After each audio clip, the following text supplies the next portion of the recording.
Welcome to this week's tour of the CIOPCC. You know, that stands for the Crawford Institute of Pop Culture Collectibles. We've looked at the green section a couple times now. I've shown Harry Potter, we've talked Lord of the Rings, but today we're going to do Indiana Jones, also a green section collection based in adventure.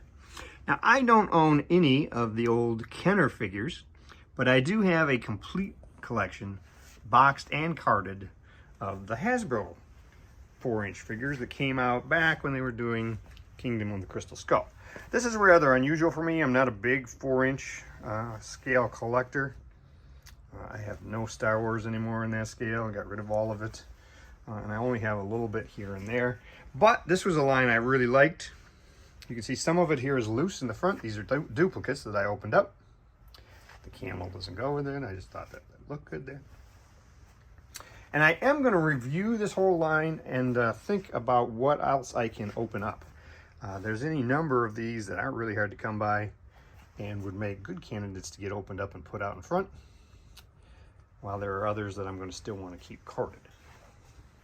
Making some space is going to be useful because, you know, we have that Hasbro 6-inch line coming soon. Up here we have Adventure Kermit in his outfit, as well as a Mickey in the Indiana Jones outfit.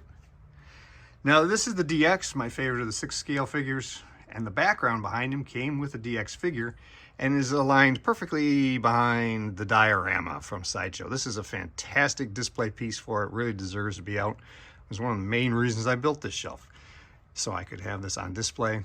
I've added a bunch of stuff to it. The snakes came with various other indie things, as well as the stones, a couple of the different grails and the idols, the Kingdom of the Crystal Skull back there. Oh, and look who's sneaking around. He's got the machine gun and he's going to shoot Indy. That's Belloc. Some additional accessories. There's a 6-scale Raider Journal, as well as the Grail. And around this side, we have the 2 arcs. This one is by one's by Sideshow, one is by Hasbro. The Hasbro one was a mail away. The Sideshow one, I believe, came with Tote. I think there was a deluxe version of Tote that brought him. The Temple of Doom Indy is a slightly different head sculpt. They were trying to get a better look for Harrison Ford at Sideshow with that one. The Medicom Young Indy is probably the only Medicom figure I have on display. I still have a couple boxed, but I think he's the only one open and out. Old Indy, Kingdom of the Crystal Skull version, including his very important refrigerator that he managed to somehow survive a nuclear blast in. Disney has been doing some Indiana Jones action figures. There's one of them. I'm going to show you another one here in a minute. We've never gotten any really great ones. As I mentioned, I did get all of the 4-inch line. This is the one that's hardest to get. Let's get this really cool G.I. Joe record and book that was mine when I was a kid out of the way, as well as this nifty little radio. And we'll see. This is the last 6 figures they did. They produced them and had trouble getting retailers to pick them up, so they turned them into a 6-piece boxed set that you could only get at Comic-Con. Down below here we have the other version of the DX Indy with the display from Sideshow, actually. The diorama piece, I like theirs a little bit better. And a Sideshow Indy with his dad in a motorcycle. Now, that Sideshow Indy was really the only one I had planned on putting out, but then I decided that I really liked that horse up there and needed somebody to be riding the horse, and I figured who was better than Indy to be on horseback.